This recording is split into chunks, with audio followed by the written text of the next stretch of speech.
All right. Thanks for coming, Matt. Hey, good to see you.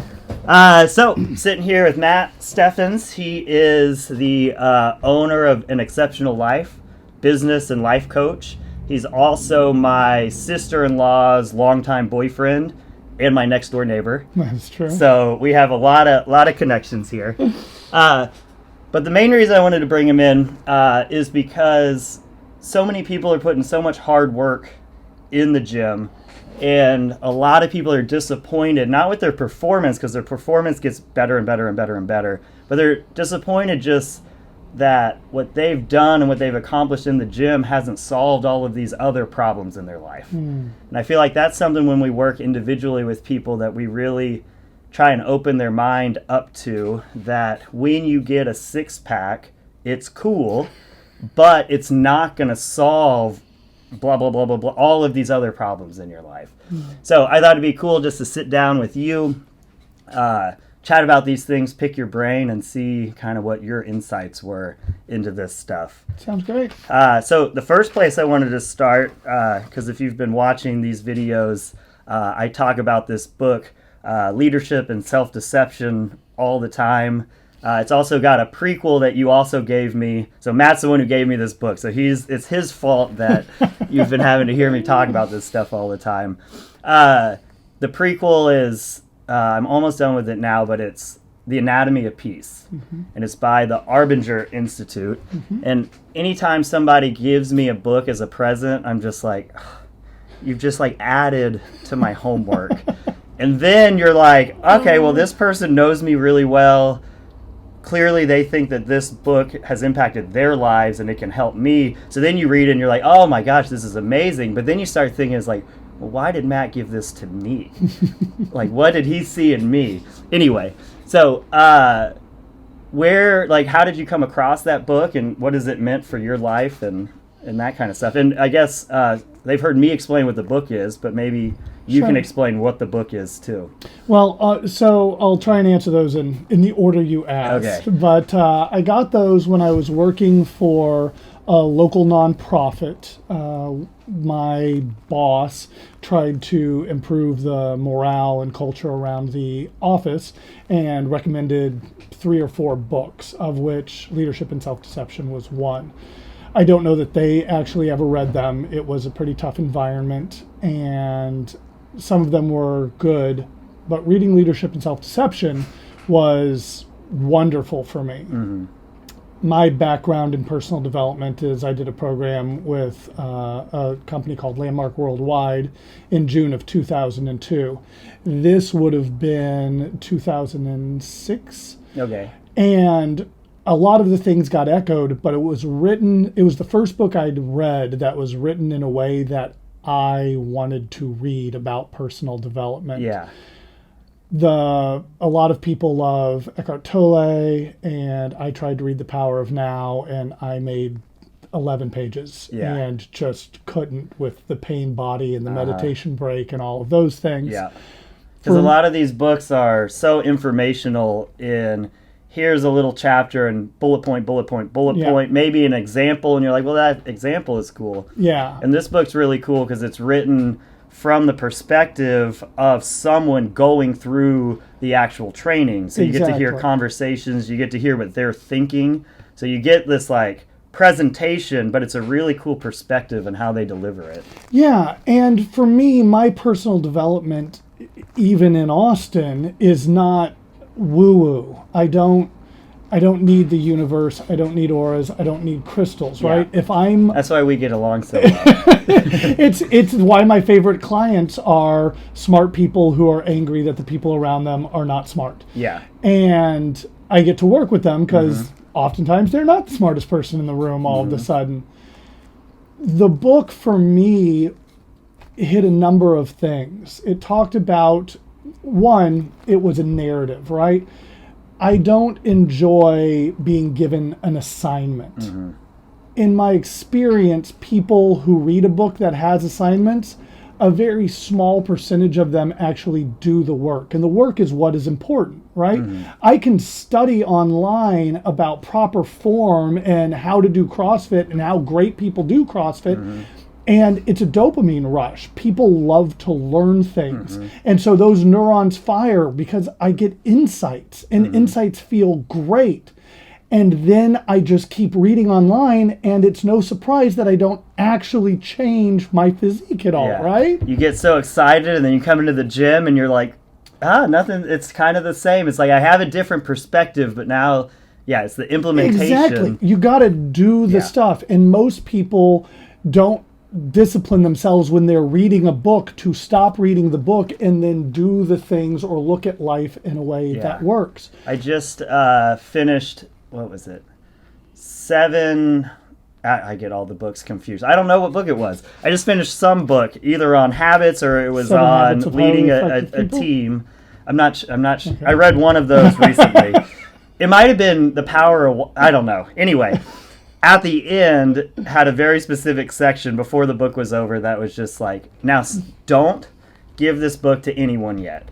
You need to stop thinking of who else can use it in your life. You can use this. Yeah. You need to implement this first and then figure out what works for you and then give the book away. But I really liked that advice. Yeah. And so for me, the fact that it was a narrative, the fact that it's only 140, 150 pages, it's big type, and I'm reading a book, I'm reading a story. All of those things were very appealing to me. I don't read a lot. I don't enjoy it.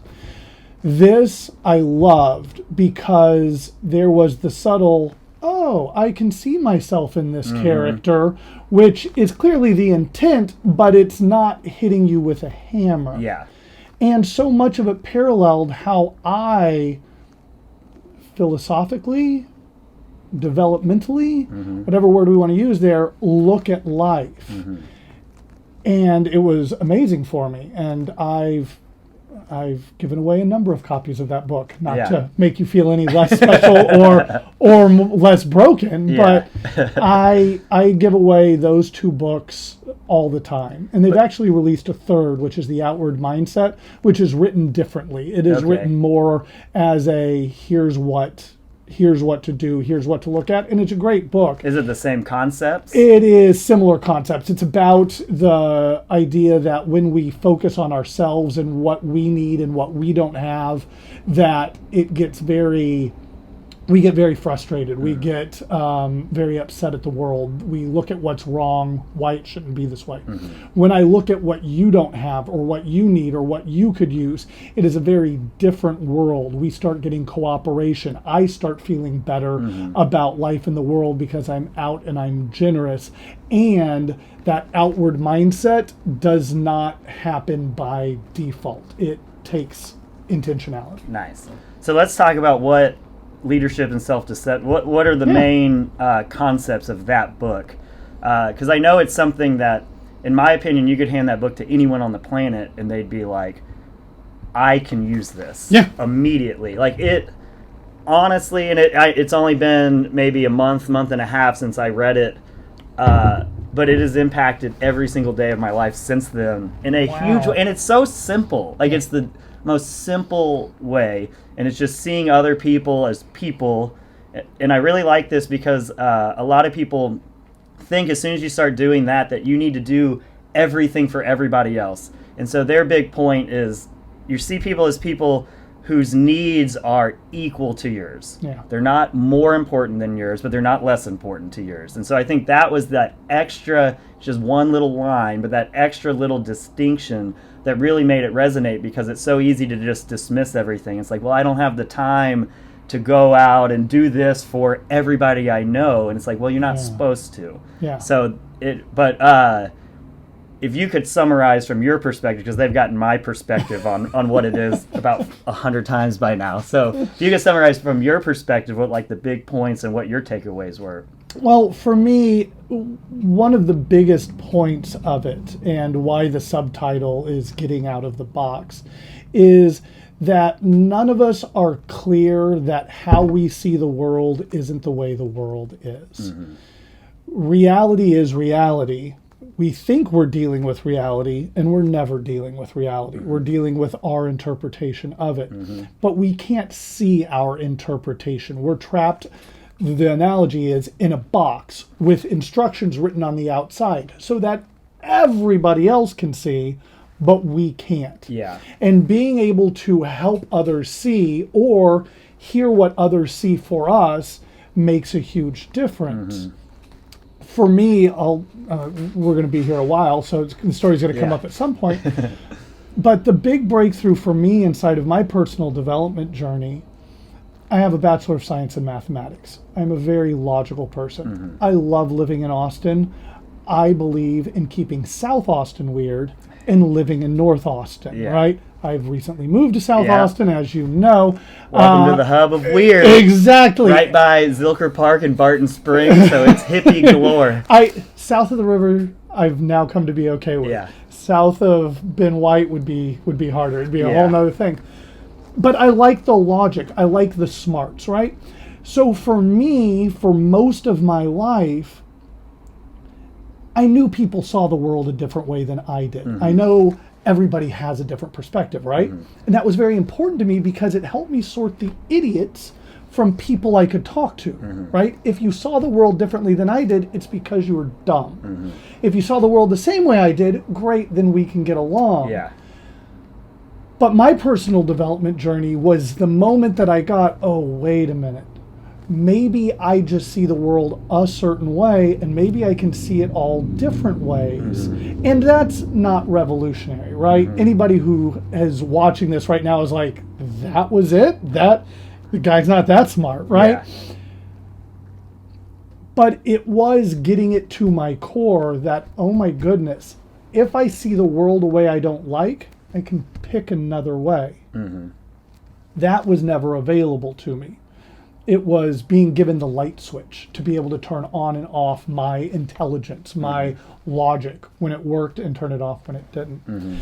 So leadership and self-deception, getting outside of the box, for me, it was having somebody show me the box that I lived in and being able to step outside of that box and be free to look at any perspective, be free to have any conversation, to be freed of the constraints that one has, which is all a coach, in my opinion, should be doing, is helping people see their constraints and then step outside of them. And helping them figure out why, and at the core of them, why it matters. And I like the image of the box, and something that they talk about is just how you have a distorted view of everyone. So while we're sitting here thinking of everybody else as idiots, it's because we have this distorted view, and it's like, oh, they're not idiots. From my in-the-box perspective, I'm looking at everyone as these objects, idiot objects that are just in the way of my life. So the way that we've put it is, you can see the difference in some people here in the gym. For some people, they're working out next to people, and these are people in the gym working as hard as they are. They've had a rough day at work just like they have. They got to go home and do these things. They're working hard. Then other people see the people next to them as like, this person's taking my piece of equipment. I wanted to be here. So you can really see it very quickly in people. And it's the people that are looking at everyone around them as just being in their way. Those are the people that just like, they come in just, you can just feel their more negative attitude, and almost like they're choosing to live life in it could be angry for some people, but they're almost choosing to be like this victim all the time in their life, as opposed to these other people that are just woke kind of, and they're and it's really interesting to see, but you can almost pick it up in people right away when they come into the gym, just with how they're responding to other people in their gym. And it's fair. The part I'm going to push back on is choosing, right? Because it implies that someone would voluntarily choose a mindset that doesn't inspire them. And it's just not the case, right? I had whatever experiences I had for the first 28 years of my life. At no point did I go, okay, here's how I want to see the world. You're an idiot, you're cool, you're an idiot, you're an idiot, right? It just happens. And it happens arguably outside of my control. One of the phrases I use a lot is that until you see it, you are it. But once you see it, you have control over it. And I don't know how far we'll dive in today to, my coaching philosophy. But the biggest thing for me in the personal development was not, I no longer see people as idiots. I see idiots every day, right? The power was not that my mindset changed. The power was that I got to see I don't have the truth with a capital T. I have a default way that I see the world. When I'm not paying attention, that will be the way I see the world, hence the term default. And when I see that, I have choice in the matter. And then I never choose to see people as idiots. I love the world. Yeah. When I did my personal development work, like I said, in June of 2002. And in the span of 13 years, I became a coach. So I became somebody who, in these weekend-long programs, would be in the back of the room, available to help people see whatever it was they weren't seeing or deal with their upset. So explain to people, because the only way I know what Landmark is from you, from my wife Alex and her mom, and you and her mom, and now Rachel, my wife's sister, have all gone through the program. And I know y'all are huge fans of it. And I'm assuming a lot of people haven't heard or know what it. They might have heard it before, but they don't really know what it is. So we'll take a couple of steps back. So Landmark Education, now Landmark Worldwide. It was Landmark Education when I did it. They rebranded. Is the most popular corporate form of personal development. So they do a 3-day and an evening session called the Landmark Forum. It's their flagship product. 3 million something have done it worldwide, like 20 different countries, 6 different languages. It is a 3-day program where you get to look at your life. Why am I the way that I am? How did I get to be the way that I am? What parts don't I like? What parts do I like? What is real? What is made up? Am I stuck this way? It delves into the human condition, more or less. And so kind of helping you see that there's a reason that you've gotten to where you are, but also helping you see that you are not stuck there. Correct. And if you consider yourself an angry person or a whatever type of person, it's like you can do things to start moving into being whatever type of person you want to be. So none of these things are attributes that are solid and forever. And even deeper, angry people don't think that they're angry, right? People who we look at and go, they're just being a victim, right? They don't see themselves as a victim. They really do have bad things happening to them, right? What I loved about the Landmark Forum and why I recommend it to people, it's that you get to put the analogy back to leadership and self-deception, you get to take that box off and you get to see, okay, I can see how that could be me being angry. I can see how that could be me being a victim. It's not that you walk in being angry, I don't want to be angry anymore, and you let go of the anger. For some people it is. It's that you walk in being you, and there's barriers between you and what you want in the world, or your experience of life, and you get to see those barriers and then get yourself out of the way. So there are many parallels for me, which is why I loved the Arbinger Institute books, between Landmark philosophy, but Landmark's not magical, right? It's just the most common. There's MindSpring, there's Avatar. I actually just heard about one that was local to Las Vegas when I was there. What they all have in common is you do work on you. You look at you. And most people don't spend the time doing that. I certainly don't want to imply that people don't spend time thinking about themselves. They do that all the time, right? But it's not... taking that hard, honest look. And with an intent of, okay, let's see if there's something to alter. When I took the Landmark Forum, I didn't do it for fun. I didn't do it because I had never heard of personal development. I did it because my best friend was the only person in my world that was less touchy-feely than I was. And his social worker wife apparently told him, you're going to do this program, because she had heard it and wanted to do it. He went and took it. I didn't know. He called me on a Sunday from the course, talked about an incident that had happened between us 4 months ago that he was still really bothered by. And I say incident because for him, that's what it was. For me, I barely remembered. Like, it was just a conversation, but it was something he'd been holding on to.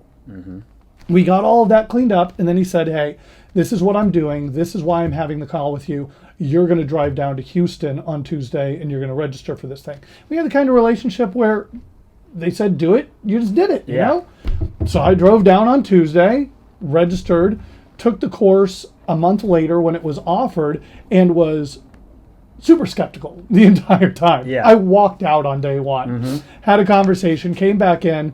And that's, I would say, probably an extremely common response is someone telling you, hey, the world is doing all of these things to you, and how you feel, some of that is in your, it's like, that doesn't mean that these aren't real, but you can do things yourself that either changes your perspective on what's going on, or that can actually assist in removing some of these things. And you don't, it's not just you as a victim, but people like that because it's like, I have a reason why. I have a reason why I'm like this. I have a reason why. And it's hard and scary to think that, like, hey, maybe you're part of the reason why. But that's cool because you can change that. And it is. Or upgrade it. It's perfect, right? There is, and again, choice is a very important concept. And a lot of times it gets thrown around in what I consider an unfair context, right? Nobody chooses to do bad things. Nobody chooses to do stupid things.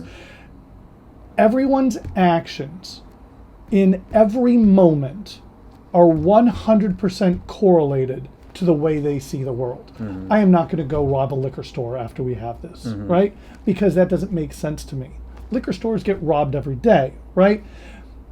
For the person doing that, it is because that at the moment seems to be the thing to do. It's not that they're choosing most of the time, right? So, or they're choosing with their limited with what they can see. Yes. For me, the Landmark Forum helped take those blinders off, right? I saw the world through the lens of being smart. I am smart. That's a thing that's true, right? But for me, my whole world was revolving around being smart, using my smarts to help in the way that was the right way to help, which I knew what the right way to help was because I'm smart, right? So it becomes this self-referential thing. So I'm smart in places where it's not appropriate, right? You have a breakup, you come to me, you just want to be heard, you just want to be comforted, and I want to tell you why you're an idiot because we all told you not to date that person in the first place. Why are you so dumb? Here's the person you should date. And then I couldn't understand why my friends didn't find me as delightful as I did, right? It's then seeing, oh, there may be other perspectives, and then getting to choose. So. Well, cool. So when you work with people, we'll stick with kind of the life coaching aspect instead of the business coaching right now. But so when you're working with people in the life coaching paradigm, what is it one big thing that you kind of see in a lot of them, or is every person so different? Or is there like really a big idea that most people are missing, and until they have that foundational idea, then you can kind of personalize and stack things on top? Definitely what you just mentioned. There are, when I work with people who have never done any personal development work, which is probably 70% of my clients. Yeah, it would be me. Probably exactly everyone in the gym but a couple people. And so... And in Austin, you know, there's a little different percentage, right? Because personal development takes whatever form and flavor it does. There's no one right way. The thing that I emphasize to all my clients on almost a weekly basis is whenever I'm talking, there's a gigantic sign above my head that says, this is not the truth. I don't want anybody walking away believing the things that I said, right? So I think to put a parallel into the results program that we run here, the Momentum program, it's the same kind of thing. It's just like, don't believe us. It's like, here are things to try. These are all experiments. Here's what we think works, and we're going to help you figure this out. But it's really about helping them convince themselves of why they're doing things and helping them take ownership of it. So it's not just blindly following what somebody tells you to do. Yeah. It's understanding why you might do it for yourself, and understanding that, like, hey, this might be wrong for me. Everyone's different. But we got to start somewhere and try something so we can kind of go from there. It's so great. And to go back to the original question, right? All human beings have in common that they're human beings. I assert that we all have some pretty default ways we see the world, right? I've yet to meet somebody who, if they get a phone call at 4 a.m, wakes up going, yes, Publishers Clearinghouse. Yeah. You know, I didn't enter, and clearly they've got the wrong time zone, but this call is me winning $25,000 a year for the rest of my life. Nobody does that, right? Yeah. Somebody's dead, somebody's in jail, or somebody's really annoying. We all have that. Something's wrong here. And that said, right, to go back to Dostoevsky, all miserable families are miserable in a different and unique way. Everybody has their thing that they're dealing with. Sometimes they know what it is. Sometimes they don't. Sometimes they see it. Sometimes they have an inkling of it. Sometimes it's my wife said this. Sometimes it's my boss said this. I agree. I don't agree. Most of them, however, know there's something missing, right? And it goes back to something I think you mentioned earlier, the concept of, if I finally get X, if I can finally do Y, then finally I'll get to be happy, fulfilled, powerful, free, whatever your positive word is. And that is exactly the opposite of how the world actually goes. Exactly. And then that shows up just over and over again.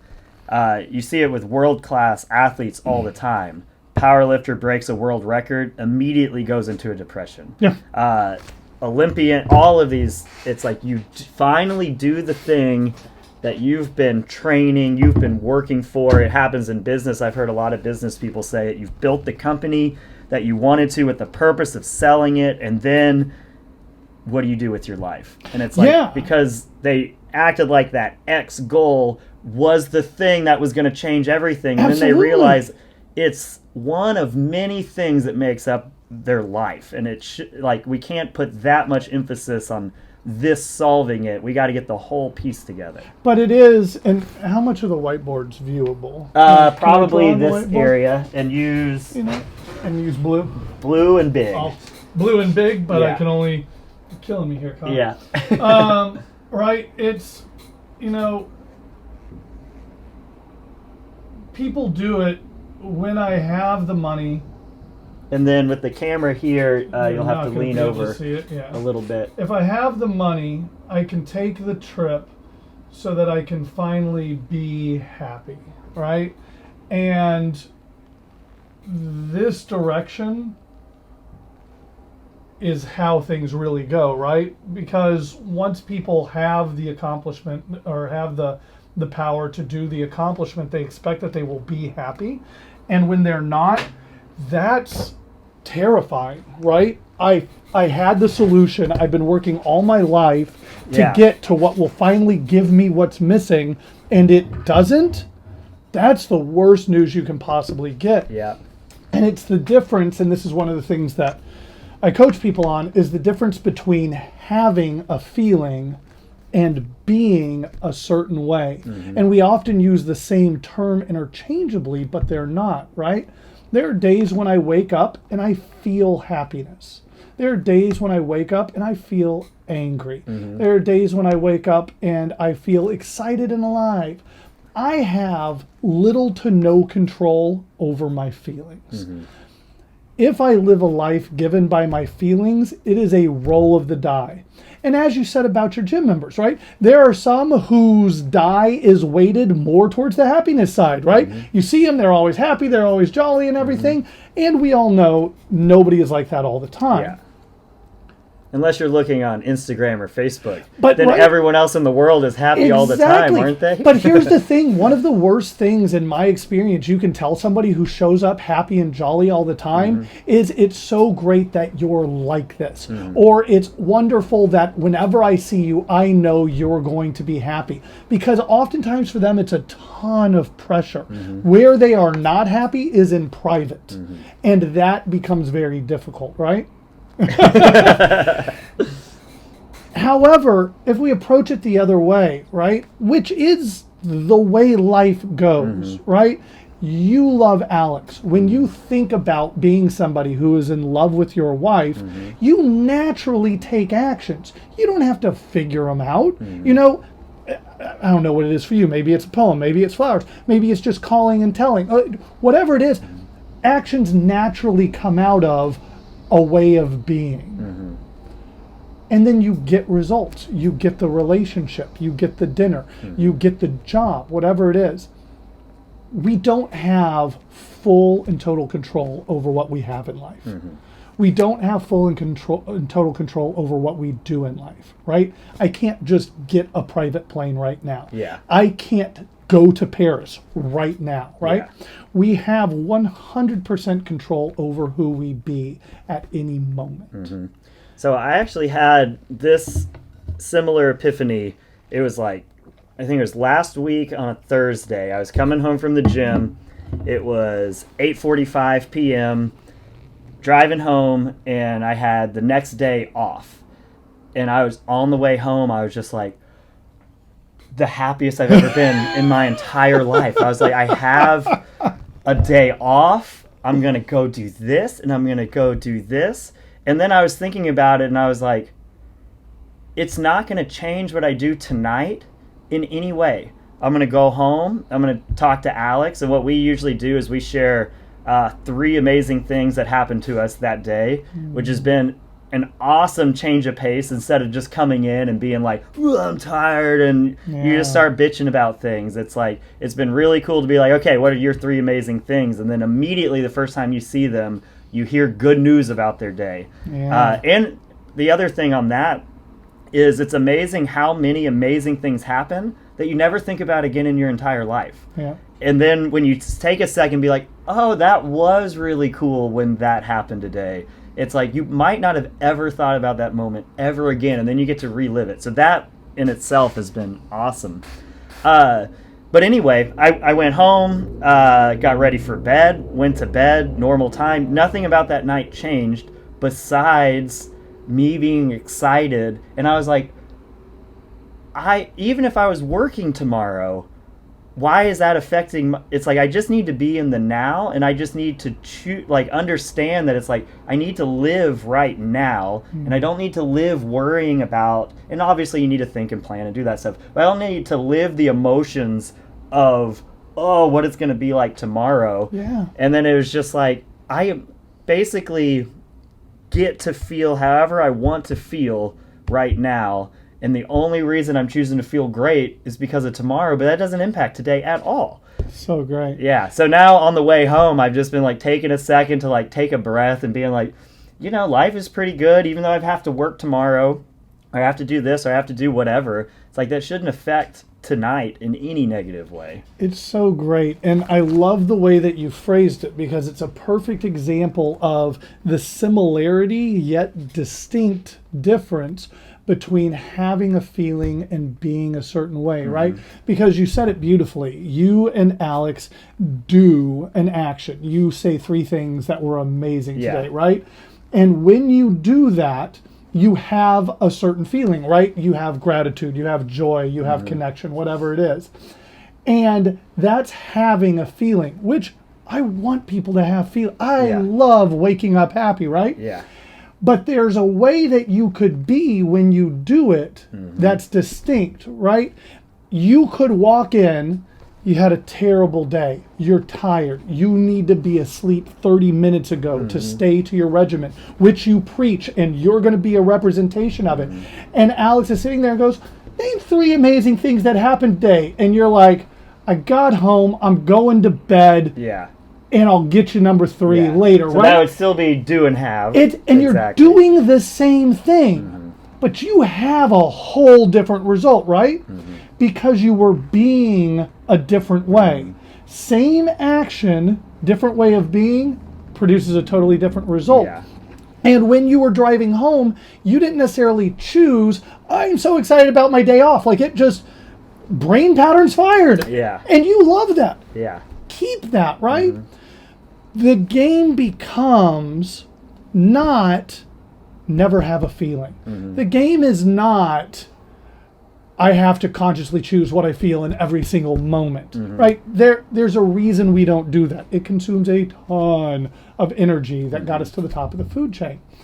But the power then becomes in the moments where you're not happy, in the moments where you're not excited, in the moments where you're not who you want to be because you don't feel that way, knowing that you can consciously choose to be a way that is distinct from how you feel, which will then give you different actions, which will then give you different results. Kind of snowballs into it. It's amazingly powerful. It's the thing that I have the most respect for in human beings. Everybody knows if they work at a 9-to-5 job, right? Everybody has probably had this experience where they walk in and Bob's being a jerk. I don't know a Bob. I use Bob automatically. I do, and he is a jerk. Exactly, right? So Bob, if you're watching, it's not personal, I promise. Right? But Bob's being a jerk. Bob's short with people. He grabs his coffee and walks away. He's not responding to emails. In the meeting, he was sullen. He snapped at somebody. And at 2 o'clock, somebody finally goes, Bob, what's going on? And he's like, look, had a flat tire last night. I didn't get home till midnight. I got about 2 hours of sleep before the baby started screaming. We had to take one to the doctor. I got back at 6 so that I could just change my clothes. I didn't even take a shower so I could be back here at 7 o'clock. And most everybody's reaction to that is, oh, Bob, I'm so sorry. Well, of course you're being a jerk. You had no sleep. And you walk away like, wait, no. Like, Bob's still having a negative impact on people. Bob still feels bad. But we excuse it because we understand the reason. It's natural that he feels a certain way, and then it is natural that you take actions that correlate with how you feel. What I try and give people is, yes, I get you feel a certain way, and you can create a way of being and take actions independent of that feeling. And that's where the power lies, right? If I'm somebody who walks around happy 90% of the time, and I'm great with people 90% of the time, but I'm a jerk with them the other 10, that doesn't do it for me. Like I don't get excited by that kind of person because they expend zero energy. The type of person who's happy 50% of the time and who's sad or frustrated or upset 50% of the time, but that second 50% of the time, they work to be generous when they feel sad, to be loving when they feel angry, to be kind when they feel alone, to be connected when they feel isolated, and they do that work to be a way that is consistent with who they want to be. Not the right way, just the way they see themselves. When they don't feel that way, that's the person who'll follow to the ends of the earth. That's the person who's doing the work. That's the person who's trying hard. But again, for most human beings, that concept I just said is, like I said, black is white and up is down, right? That Bob can be a great, generous human being on 2 hours of sleep with all this thing going on. Like, that's nuts. Well, that's where I go to work. That's where leadership and self-deception goes to work. That's awesome. And from my personal experience, it's a skill you develop. And so it's something we teach in the Momentum program, but that's more specific to actual lifestyle things. But the way we help people with it is you need to get triggered to remember to do the thing you want to do. But you have to have, when you're strong and when you're fed and when you're not in a bad mood, when you're in a great motivated mood, you have to have thought through these scenarios and been like, when this happens, I want myself to do this. When this happens, I want myself to do this. So, and then you set up triggers that it's like, oh, when I get triggered, it reminds me that I want myself to do this. So no matter what I feel like, and the way I like to think about it is the same thing, is I know in that moment I'm deceived. I have the filter on. I'm not seeing things clearly, and I just have to trust previous Kyle. It's like, that stupid guy, and I hate him. And it's like, he put in the time. He wants me to do this. It's the last thing in the world I want to do right now. But also, it's like, it's a skill. It's like I've developed the skill to trust that guy and just be like, I'm going to do it anyway. And every single time you do the thing, and then you look back and you're like, I'm so glad I did it. Yeah. Actually, I shouldn't say every time, because every now and then you'll do the thing, look back and be like, that's not the thing. And then when you have some time to think about it, you can be like, okay, maybe that's not the thing I want to be doing. Yeah. But you don't make those decisions in the moment. So what I've gotten better at is when I have these anger or these negative things happen, is that emotion triggers me immediately to be like, oh, this is how I want myself to react in this situation. And it's taken a while to get there, but now the negative emotions. So an example that happens to me in class all the time is I don't always have great days. They're bad sometimes. And I have to have a great day in here. People are coming to the gym. They're getting off work. They're happy. They're here to work out. So the smile goes on. Even if I'm having the worst day of my life, the smile goes on, and I'm doing it for other people. So what can happen is my class plannings get off. I'm frustrated from the day. I'm frustrated because my plan's not working out. Maybe I'm running behind schedule. Maybe there's 3 people that aren't understanding something that I'm trying to say, and it's because I'm not saying it well. But now it's this frustrating thing that it's like I have all this built up, just everything, and now I don't even have the ability to explain the thing in a way that's not stupid, and I can't even get someone to understand what I'm trying to say. And it just builds and builds and builds and builds. And so then there's these moments where people will ask something, and then I'll catch myself, and this is something I've really had to work on, because all it takes is one moment, one time with one person, and then like you said, 4 months later, you don't remember it because you had a bad day. You interacted with 150 people on a bad day, and you don't understand that it's like you really did a really mean thing to this one, or maybe to 5 people, and it really resonated hard with them, especially when you're the go, go, go, happy person all the time. So anyway, this is a long way of saying I've gotten better and better, and I'm not perfect, but I've gotten better and better at the emotion being a trigger for me, and then allowing it to be like, I'm really angry right now, or I'm really frustrated, I'm really here, and it's like, take a step back for 1 second, put the perspective back on the people around you and not on yourself, because it's just emotion. There's all hormones. It's not real.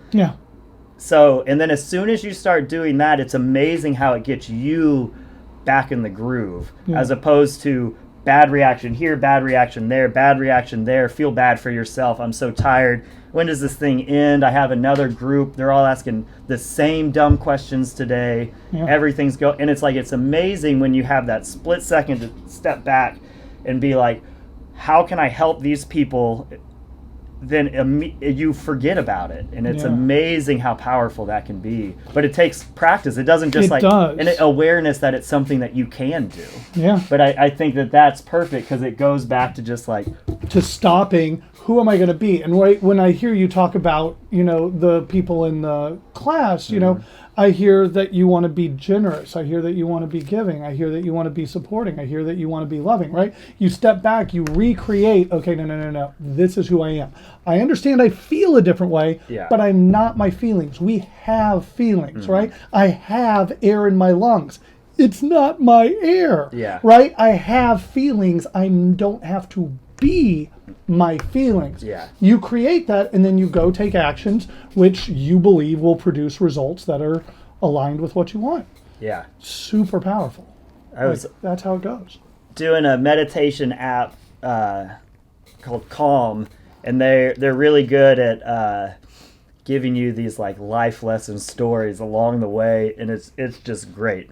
But one of them, and I'm sure this is something that everyone's heard 1,000 times, but I'm going to butcher the story because I don't remember if it was a monk or I don't know who it was. It doesn't matter. But someone comes up to somebody. We'll keep it as dumb. You're talking about idiots. You're dealing with one here. Someone comes up to somebody and is just in a terrible place, and then that their coach's response is like, "It will pass." Then they come up to again, and they're in a great place, and the reaction is, "It will pass." Yeah. And it's the same thing. So that really helps. It's like what you're feeling right now, and I always relate it to being sick. When you're sick, you're laying in bed, and you're like, "My life is over. I'm never again in my life going to feel good." Yeah. And you're just like, "It's never going to happen. This is it. There's no feeling better."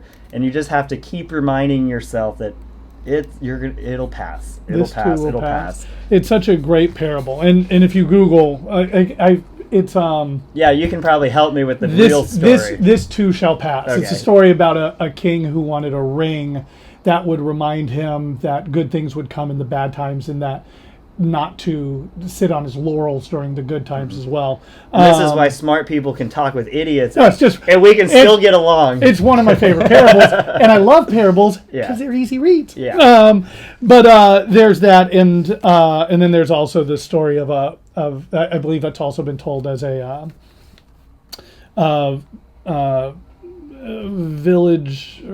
villager with a son whose son breaks his legs when he's thrown from a horse, and everybody says, "Oh, that's so terrible," and he's like, "We shall see." And then that's the one I heard. And then there's a war, and they come and they take all the able-bodied young men, and so they don't take his son, and they're like, "Oh, you're so lucky that your son is here," and he goes, "We shall see." And it's an ongoing thing of no, just life is what it is, and then you get to create interpretation. And I love what you talk about with the triggers, because most coaching, people look at it as ontological. So ontology is the study of being, right? Who do I be? How do I get to choose who I be? How do I do that independent? Like, ontology all happens between the ears. And that is where a lot of coaching works, right? For me, one of the things that's important when I coach people, though, is that we also concentrate on the structural. That's anything that's outside of your ears. So many people relate coaching to, okay, so that's great. I'm just going to remember the next time I'm in a bad mood and hate people, I'm going to stop and be loving. And they don't see the trap is, if I hate people, I got to count on the brain that's hating people to go, oh, you know what, maybe I do that. No, right? And likewise, so many people use their brains for alarms and Post-it notes, which is insane, because the brain is the most powerful computing device on the planet, and we have alarm clocks and Post-it notes, right? Don't use that for those things. So one of the things that I work with people a lot on is the structure. Right? It's much easier to live the life you want if you surround yourself with things and people and activities that are aligned with the life that you want. But most of us have created structures around us that are just based on automaticity, that are just based on survival, because that's how our brain works by default, just wants to keep us alive. And that's why it's so important, right? If what I want to do is be fit, surround yourself with people who not necessarily are fit, but who have a fitness mindset and take actions that are related to being fit. What is the saying? You're the average of your closest five closest people. Yeah, but also put yourself in activities that you don't have to remember to do, right? Sign up for a gym class. Then get 3 people who you all commit to going to gym class with Tuesdays at 7 p.m. So you don't have to remember. An alarm goes off Tuesdays at 6 and says today's gym with I guess we don't take Bob because Bob's still in a bad mood. Well, maybe he got some sleep last night. With Greg and Jen and Amy or whatever. And so, because people are far more reliable for promises that they make to other people than they are for promises that they make to themselves. And that's something we see a lot in here too. Is a lot of people will go into open gym because they're trying to follow a very specific program for themselves. Mm-hmm.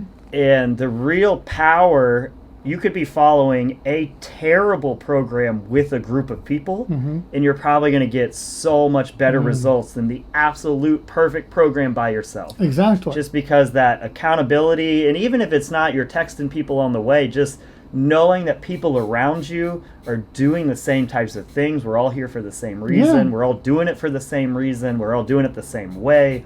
Yada, yada. It's so powerful. And again, it's difficult for me to refer to myself as a life coach. Mm-hmm. It's not inaccurate, but in Austin, life coach carries a wide variety of connotations, let's say. And I don't woo-woo. I don't believe that I need the universe's mojo. Mm-hmm. It's a very simple philosophy, right? If I care about you and other people around me, and I'm interested in what you're up to, and I share myself openly and freely because I can trust other people and I can be with other people about what's important to me, I'm likely to get a lot of help, and I'm likely to get a lot of the things that I want in life. If I have the mindset of, no, it's for me, I need to get mine because you're going to try and get mine and there's not enough out there, right?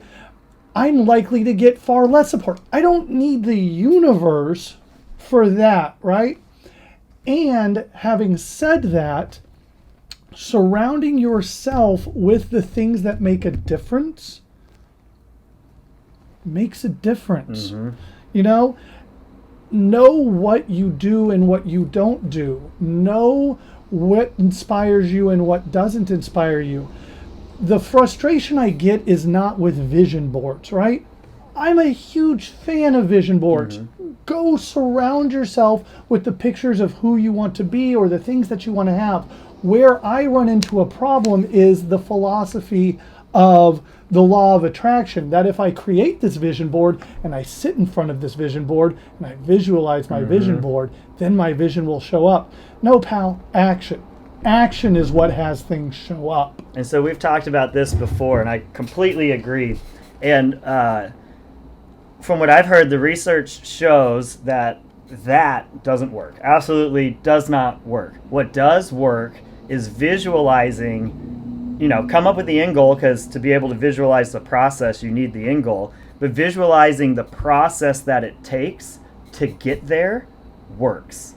And so when you start putting yourself in the shoes of, okay, so the person who's going to have, we'll just use the most generic little kid things, the Ferrari and the six-pack and the whoever, the husband or wife or whatever it is, it's not imagining the end. It's not imagining yourself up on the first place pedestal. It's imagining yourself in those hard training days. It's imagining yourself putting in the work. Is imagine yourself doing the things that actually has a huge impact.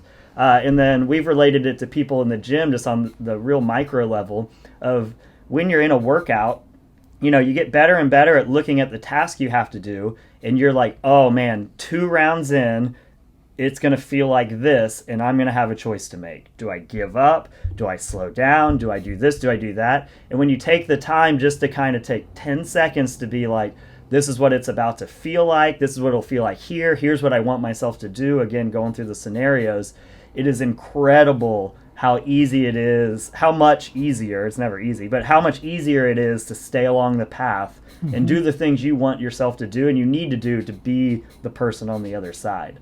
And there's no way that leads you to your vision board either. It's like you've got your dreams, you've got all the crap that can go wrong in life, and you're going to end up somewhere in here. Mm-hmm.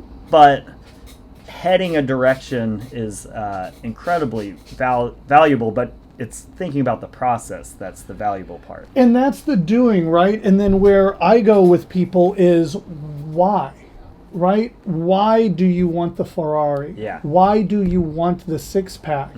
Because most of the time what people say they want, it's not a want, it's a need. And what I mean when I say that, right? Because we need air, food, water. That's what we need. And logically we know that. But if what my brain tells me in a survival mode is that, so for instance, mine is I'm unwanted and I will always be alone. That thought fires out for me 1,000 times a day. And one of the biggest things that I've gotten out of personal development is realizing that because I have a thought in my head, it doesn't mean I have to listen to it. It doesn't mean I have to pay attention to it. So when I can recognize that that thought's going to show up, I can set it aside and be, for instance, connection and fun is what I've created for this interaction. Yeah. And I can put myself back to that once I recognize it. If what I want is a relationship, and I say I just want a relationship because I love love, right? Yeah. But I don't distinguish that I actually need this relationship, because then it validates me, because then I will no longer be alone. I am absolutely trapped because that relationship doesn't stop that thought from popping up, right? And so, like, visualization, it's a huge thing, right? It's being used by more and more pro athletes every day. They're getting time, and baseball players are getting times in the batting cages, but then they're also working with coaches who help them visualize the perfect swing. Exactly. And it actually, not visualizing going like this when the ball's a home run. Exactly. They're visualizing, and it sets the neuronal pathways of having the perfect swing, of being able to see the ball. It's not just, what am I going to do when I'm confronted, right? That's structural, and that's a big deal. But it's why? Why am I going to the gym? Is it because I want to be healthy? Is it because I want to look good, right? The only reason I work out is vanity. And I am 100% clear on that, right? For me to pretend I do it for a different reason, it doesn't inspire me. But when I remember the results that I get and the looks that I get from the people that I care about, then I'm like, oh yeah, that's worth setting an hour out of my day and doing this. So I love the visualization. I love the process. And where I get frustrated with what people think life coaching often is you can do it. Yeah, all you got to do is believe. All you got to do. I had a person in my life. He's a friend. I hate saying friend when I tell the story, but he's a friend. It's like on Facebook. It's like you've got someone, and it's just like, Exactly. do I need to unfriend this person to be responsible? Yeah. But I started an exceptional life in 2010, and I'd been running this business for 3 or 4 years. And at a gathering, a friend came over to me and said, man, you've just got the best scam in the world. And I stopped because it's not the word I thought he was going to use. I'm like, what do you mean? And he goes, all you do is just tell people whatever it is they want to hear and collect a check. It's brilliant. Yeah. And I walked away because, as I said, this person is a friend. And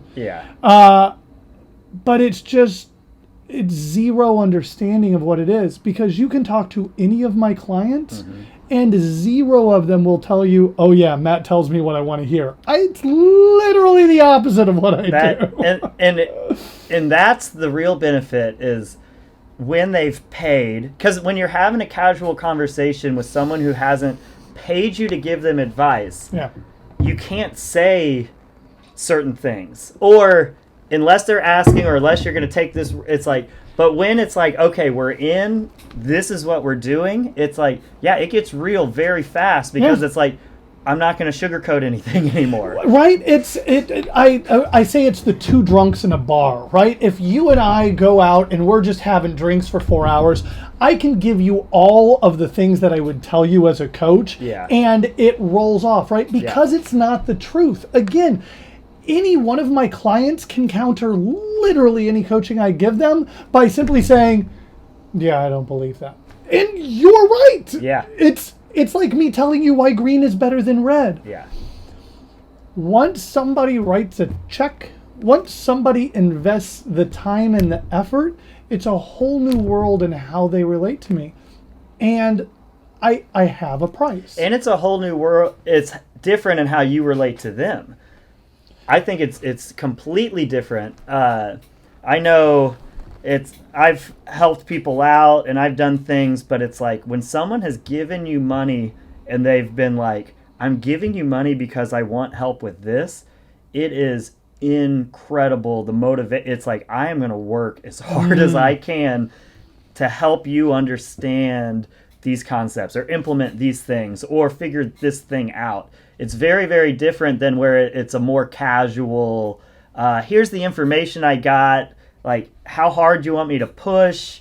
Like, do you need accountability? It's like, it's kind of hard to find that line, but as soon as they've paid, it's like, I know where the line is. Now we've entered into an agreement. And the line is, I'm going to do everything I can for you, even if it's something you might not want to hear. It sounds like for you, once like the name's on the dotted line, then you, I don't even want to say it's you give yourself permission, but it's suddenly you have a moral obligation. Like it is to the fiber of your being that you will then deliver the results. Yeah. And it's like, and everyone's different. It's like this person needs this and this one needs this and this, and it's, you got to go searching to figure out what works for people. But without that relationship and that kind of, it's like an agreement. Even if there wasn't money, if it was just like an agreement that like, do everything you can to give me what you're telling me you can give me. It's like, all right, that is very different than a friend wants some advice. Sure. It's a very different relationship. And I completely agree, right? It is, you've got to have the permission. For me, I tend to be very intrusive. So I will coach anybody at any time. I have to dial myself back. Yeah. Because coaching is very tricky. I'll tell a story later if I remember it. But my point is, I have seen over and over again, I have a set price, right? People work with me for 3 months. I'm basically on retainer for them. So we have a minimum of 1 call a week, but I would say 50% of my clients I only talk to once a week. 25% of my clients I hear 2 or 3 times outside of that over 3 months. The other quarter I may speak to or communicate with 2 or 3 times a week. All the same price, because I never want somebody to have to go, okay, am I really sad enough to pay to call Matt? Like, I don't know. That's never a question, right? For 3 months, you just got me. And I do a sliding scale. Because for me, what I've found through years of doing this is you gotta pay something that stings.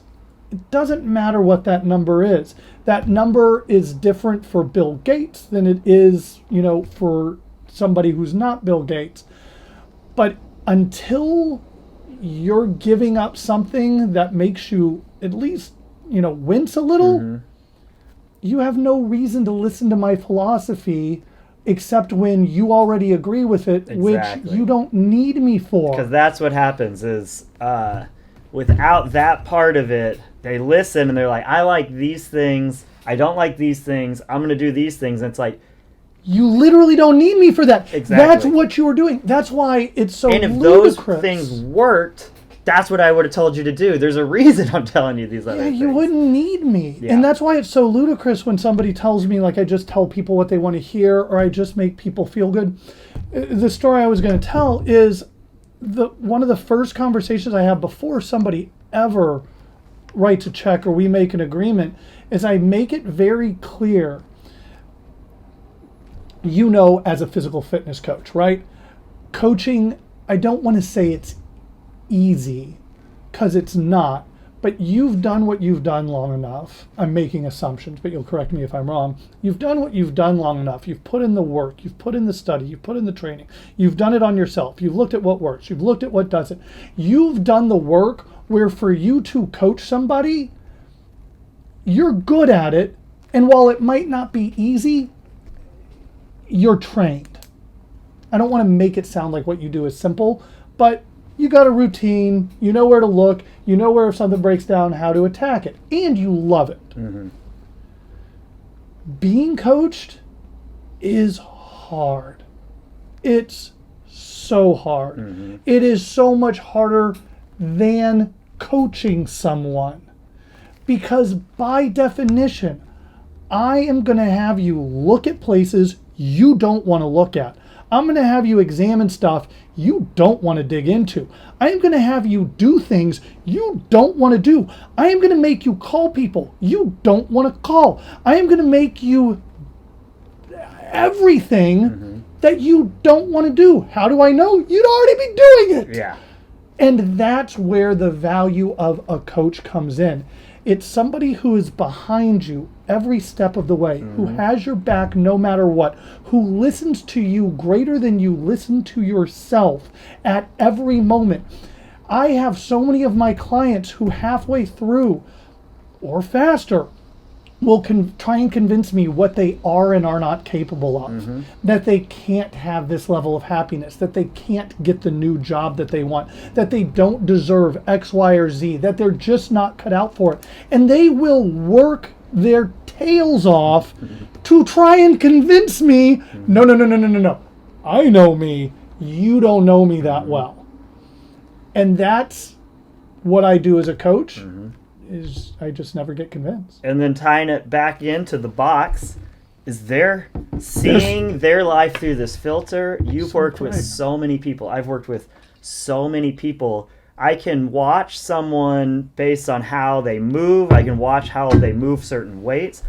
And I'm very good at judging what they're capable of. I'm sure it takes a few conversations for you. And then over time we adjust what we know about people. But we know what people are capable of, and we're not asking them to do things just to make them do crap they don't want to do. It's legitimately that they have a distorted view on what they can do and what they need to do, and it's our job out here to help them see and actually try and experiment out doing the things that we know so deeply will help them. And there's so much that is similar, because I've gotten to do some training with you, right? That is similar in that my job is not just to make them do the thing, right? I can make you do the thing, but if I make you go have the conversation and you go have the conversation as a resentful jerk because my coach told me to, it's not going to produce the result that you want, which is what we're really here for, right?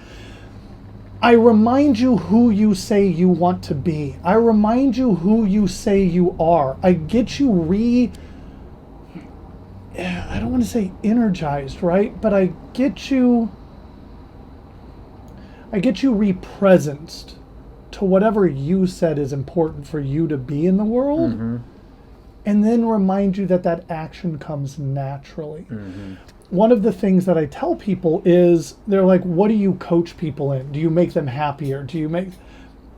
I can only coach somebody in what they're committed to, right? I counted one time, it's like 130 different things, distinctions, ways of looking at the world that I coach people in.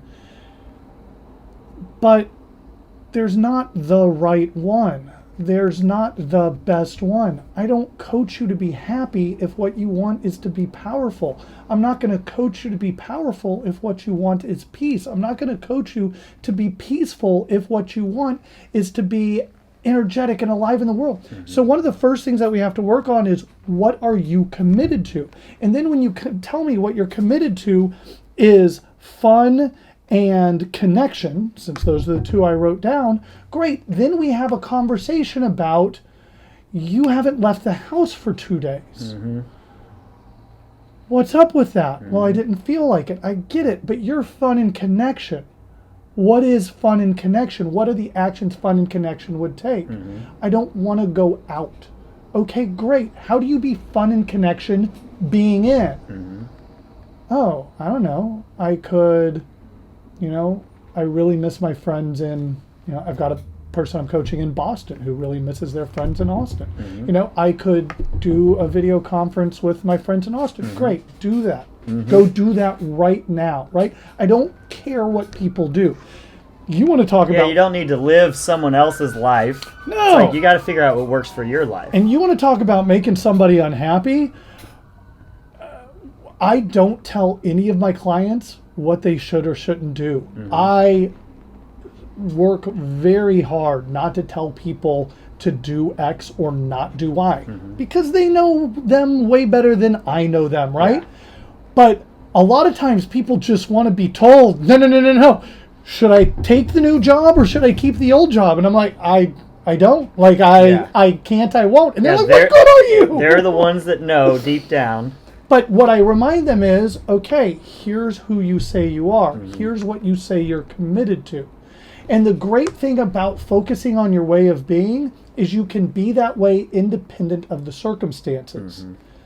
That doesn't mean it's easier, right? There are a lot of circumstances that make certain ways of being easier. But you can be any way you want, anywhere you want, which means that job A or job B, neither one's going to ever be the right answer. But that's great because it means neither one is the wrong answer either. And that's when people then get choice. And one of the distinctions that I really work with people on is having choice in life. So many people are like, I get so frustrated with my family, and they just drive me nuts because I can never, they never do what I ask them to do, et cetera, et cetera. And I'm like, okay, well, I mean, you could just leave them. And they're like, I can't leave my family. And I'm like, no, actually, it happens every day. I mean, turn on the television, whatever you want. People leave their families every day. Well, I would never do that. I'm just saying it's an option. I'm just saying you want to look at, why would you never do that? Well, because I love them. Okay, great. You love your family. Of course I love my family. Okay. I just want you to know that the first 5 minutes of this conversation, love for family, not what I was picking up on. Yeah. Well, I just get frustrated. I know you do. You have frustration. Who are you going to be?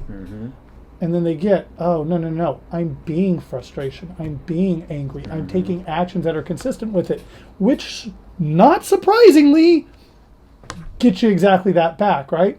You stop and you be love. You stop and you be that your family can have hard conversations. And you be that you can tell them the impact of their actions on you. And you can put in structures that work for them and work for you. Because what we find most of the time is it's unilateral, right? No, you have to do this at this time. I want to do something else at that time. Yeah. I can do that later. Oh, and then there's this partnership. There's this connection. It's what you do in the gym, right? The first question you asked me was, well, why do you want to do this?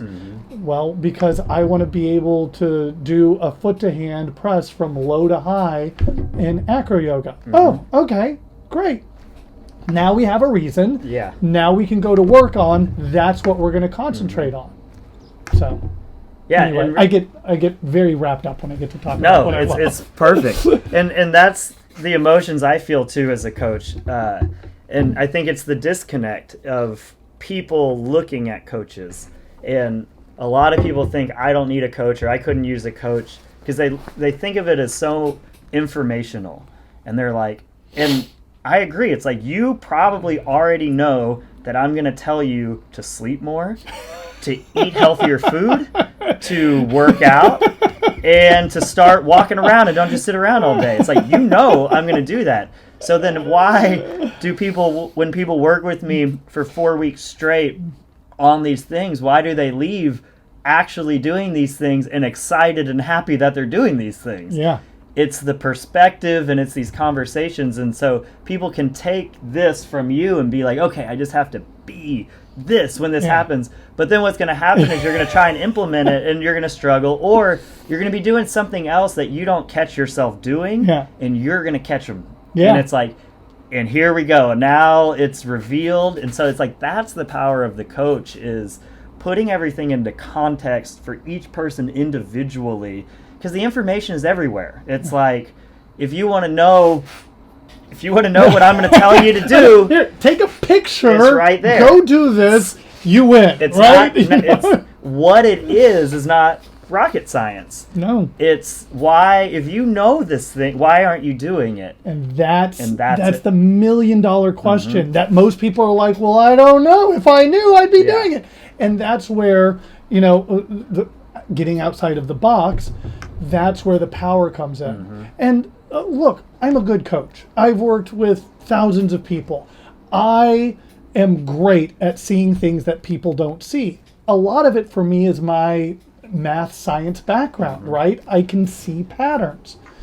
And the value of a coach is also they hold you to be the person that they know you are, even when your brain is insisting that you aren't and you can't. And that is just invaluable. One of the questions that you gave me as a prompt is, what bad advice do I hear professionals give?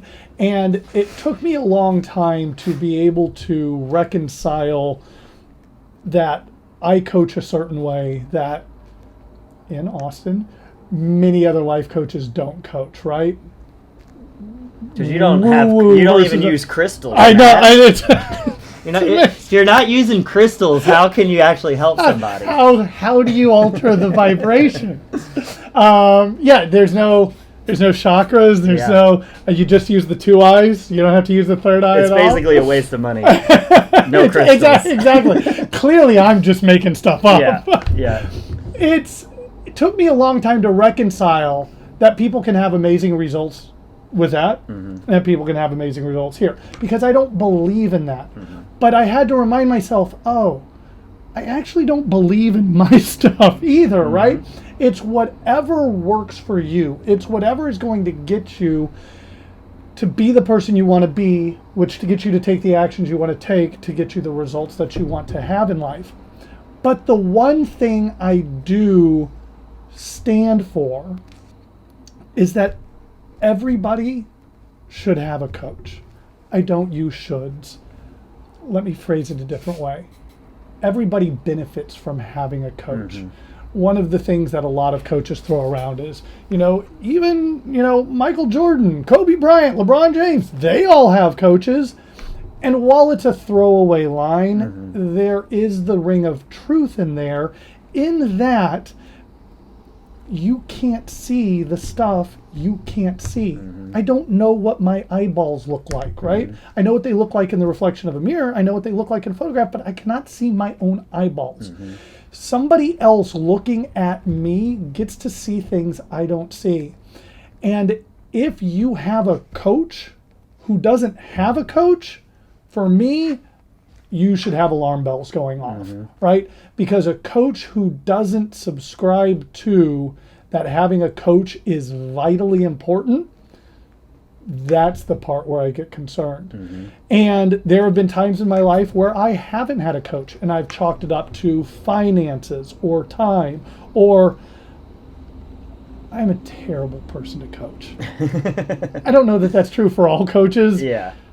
But man, I don't want to listen to what my coach says, because I already know what they're going to say. I've chalked it up to a number of reasons, but here's what I do know. The results that I produce when I have a coach, far, far better, more powerful, more fulfilling than the results that I produce when I don't. And that, again, that's not the universe. That's just simple facts. That's metrics. Coaches are not for those who are broken. Coaches are not for those who need to be fixed. Coaches work there too, right? But what coaches are really most effective at is somebody who is high performing, somebody who is excited, somebody who is committed, somebody who is dedicated, and knows that there's more available, right? The best coaches get you from good to great and from great to excellent.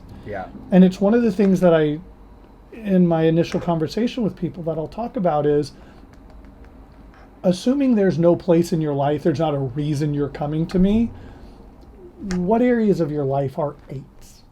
What areas of your life? Eights. E-I-G-H-T. Okay. 8s out of 10. Eights. What areas of life are eights or 8.5s? And they'll run through a list with me, right? And I'll go, great. Every one of those areas. That's why you want me. And they're like, why? And 8's great. And I'm like, yeah, but why would you settle for that? Right? What would a 10 look like? Let's get you to there. I tell people I like being the annoying person who, when somebody goes, how's it going? I tell them. And they have to stop and go, wait. I apologize. Let's try this again. Hi. Yeah. Have a nice day. There you go. And we go, right? I want my clients shouting from the rooftops how amazing their relationship is, how amazing their job is, how much they love their friends. I want people to have lives that are exceptions to the norm. Like, people ask me where an exceptional life came from as a term. It's not exceptional meaning better than normal, although that's great. It's that I want people to have lives that are exceptions to what other people have. Instead of having the relationship that you see on, 8 p.m. on ABC, where it's, I go get a couple of drinks after work because I just don't really feel like going home yet, and things are always strained, or even just things are good. My life, it's fine. I want people to have lives where I want them to have relationships where people are like, I want Bob has a great relationship, right? Like, we love Bob again. He's done the work, and now he loves the wife, he loves the kids. But where people go, I don't know how Bob has that kind of marriage. I want that marriage. Where people go, I want to feel like Joe does when Joe's at work. I want those things. That's the kind of people I coach. That's awesome.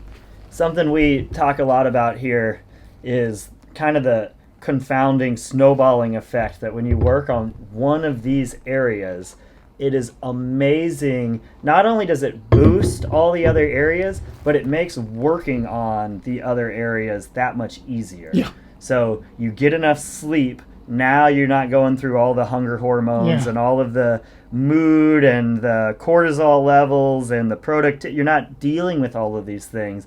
And so not only does it specifically help, but it, as you're trying to implement new things, it just makes it so much easier every step of the way. And so many people, what happens in here is they just want to do it on their own. And then they forget that it's like, okay, if you do it on your own, here's kind of your path. You're going to learn stuff. But what if you worked with someone and learned and got this far ahead, like got the knowledge base here, and then you got to use that and implement that over and over? It is exponential what that would do for somebody.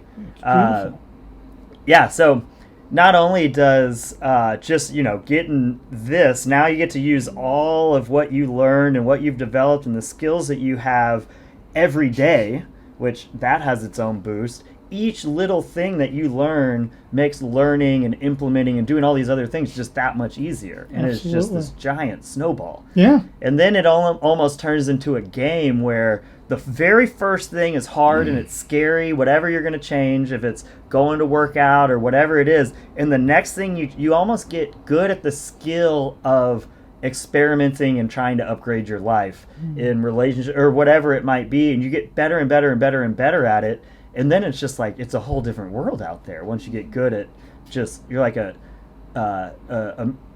mutant with superpowers that's just like collecting these superpowers. It's like you just get so powerful. I love it. And it's why, people ask me, are you a business coach? Are you a relationship coach? Or are you a personal coach? And the answer is yes, because I'm a human being coach, right? There's nothing that I say to somebody about their relationship that doesn't apply to their job, that doesn't apply to who they are with their friends. There's nothing I tell people inside of a business relationship that doesn't affect who they are in all the other areas of your life, because you are a human being. You got born with, 2 eyes, 2 ears, and a brain that is built for survival, that got us to the top of the food chain by looking out to make sure we didn't do something that was going to get us eaten by a tiger, except there ain't no tigers out there anymore. The world has evolved faster than we did. And the way that our brain works by default just isn't conducive to doing what the prefrontal cortex works. It would work fine if we didn't have hopes and dreams and fears and love and companionship, right? But we do, and people want those things, but they still behave from the concern of dying in situations where they won't really die, right? If I'm down on 6th Street at 2:15 in the morning and I see 4 people walking to me, with chains, I have certain physical reactions, right? My brain starts processing much faster, so it feels like time slows down because my brain wants to take in every element of what's going on, because if I survive this, it wants to make sure I know how I survived it. My palms get sweaty. A ton of adrenaline gets, pumped through my body. The whole fight and flight. If I'm single and I'm sitting at a bar and somebody I find very attractive sits down 2 seats from me by themselves, but there's an empty seat next to me, and I decide I should talk to that person, my body sends a ton of adrenaline through my system. My palms get sweaty. Time starts to slow down because my body thinks this is a situation I could die. We equate embarrassment. We equate ostracization. There it is. Could be. Maybe. English is hard. We equate all of these emotional feelings with physical trauma, with physical danger. And then we react accordingly, which is I look and I go back and I check my phone, right? Instead of having that conversation, which is ludicrous because nobody ever died from having a conversation, but it sure feels like we will. It's the disconnect of being who you want to be, even when you don't feel like it, right? It's being healthy, or being, for me, looking good, being somebody who is attractive. Even when I don't feel like doing it or being it. Well, awesome. How do people find you? Anexceptionallife.com. They can also ask me about it. They can ask you about it. They can email me directly at matt@anexceptionallife.com. Those are the easiest ways, and they can see a little bit about my philosophy and what we go through there. If anybody has questions about anything we talked about or wants more information, feel free to email me. Awesome. But yeah. Well, thanks for joining me. You're very Thanks, welcome, Matt. Todd.